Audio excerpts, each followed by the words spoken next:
Hello. Well, I did mention this earlier on the other week that I was going to do a feature on a Roy Orbison box set, and various other things that got in the way, but still. Anyway, here we are now.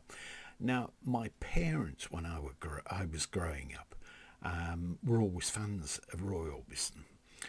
We didn't have any Roy Orbison LPs or anything in the house, or singles or whichever, but my mum and dad had heard him on the radio and they both loved his voice. Anyway, I can remember being with them the one time and they went to Babin's shop, it was his mother's shop then because it was still known as the Dolls Hospital before it became Heavy Head Records. So they went in there and they bought an LP of Roy Orbison's. It was a sort of a hits album of his, and it contained lots of titles with Blue in, so on and so forth. Anyway, got that home and we played that and it was great. And father was always going on about Roy Orbison, what a great voice he had, and so was my mother. Anyway, it ended up that they got tickets to see him at, I think it was the Hippodrome in Birmingham in 1968, and it was that tragic, fateful night when his house caught fire and two of his sons died in that terrible, tragic fire. Anyway, I've got some later albums of Roy Orbison, and I've also got some greatest hits things packages that have come out various times. But what I wanted to get was this box set that came out in 2015. Actually, this came out, and I don't think it's been re-released. Second-hand copies of it go for quite a fair bit of money, as I found, and it's this one, Roy Orbison, the MGM Years, 1965 to 1973, and smashing photograph there of Roy in his customary dark sunglasses. There's a bit of a write-up on the back there, and a little picture of him there on a motorbike. It says here, this is some of Roy's best, but also perhaps least known work. Now all together for the first time, the MGM years sound better than ever. And underneath it says, Wesley, Roy Jr. and Alex Orbison, also known as Roy's Boys, that are involved with putting this out. Right. There are 13 CDs in this, as you can see from the pictures on the back there. A little bit out of focus. Right, let's take it off. Very nicely packaged, this, and then this part slips in, and it shows you the spines, of the CDs. You see that there?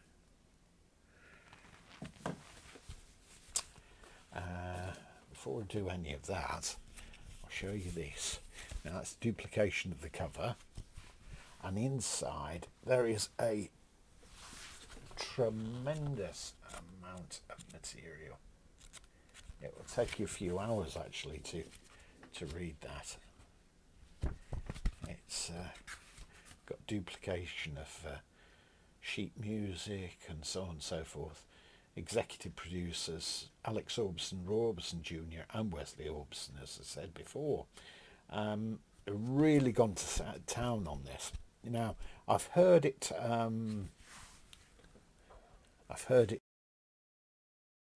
Spotify, and it's been very good, but I was keen to get an actual original version.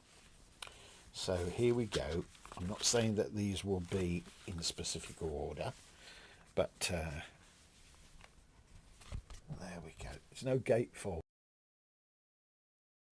You see? There is only one Roy Orbison. Two right, mate. The Orbison Way. I think it's one of Roy's greatest wishes, and one of the reasons why he ended up coming away from MGM was he wanted to go into films, and he was promised all sorts of things about going to films. Anyway, he ended up making one film called they called it The Fastest Guitar in the West, and if ever you've seen any of it, it's appalling.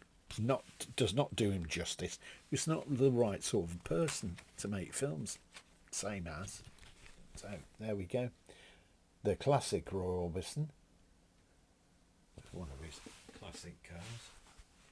This is a good one because I've heard this elsewhere. Roy Orbison sings Don Gibson.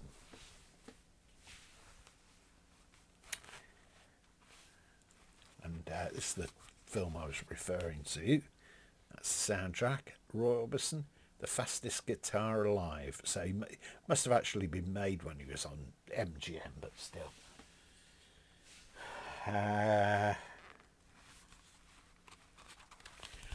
Hank Williams, The Roy Orbison Way.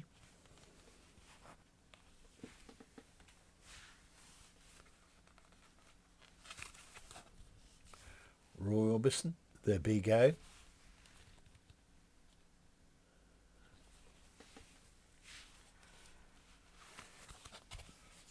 Roy Orbison, Many Moods. Nice shot on the back. You've spent a lot of time in this country performing, long before Travelling Wilburys, etc. Cry Softly, Lonely One, Roy Orbison.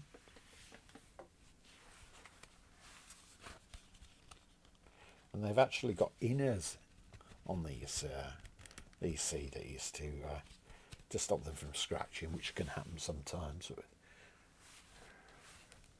Roy Orbison Sings.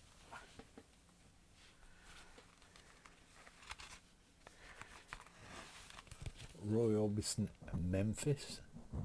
Never seen that one before.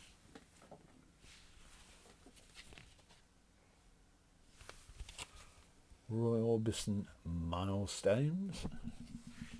And finally, Roy Orbison MGM B-sides and singles. Now that's going to be very interesting to hear.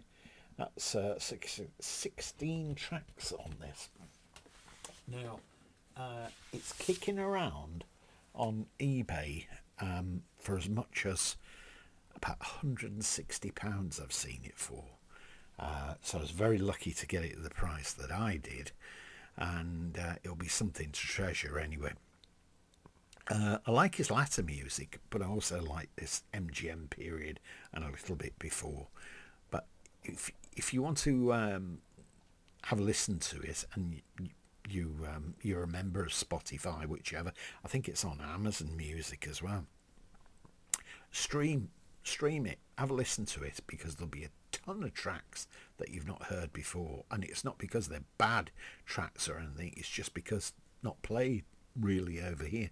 Mrs. Wood actually saw him at Batley Variety Club in Yorkshire as well, many years ago, and she said he sounded, as many people say this, just the same as he did on record, and he was absolutely excellent. I wished I had the chance to see him, but I've seen him on TV on Black and White Night and a couple of other things, and there was a thing that was on TV recently. He did about a 30-minute slot. There was another one a couple of days later with Gene Pitney. That's somebody who I will be coming round to in the near future, so watch this space. Anyway, if you've enjoyed this, please click a like on the like section, and consider subscribing, because I've got lots more box sets to share with you. Okay, thank you for taking the time to watch this. It's really appreciated. I hope you've enjoyed it anyway. Bye for now.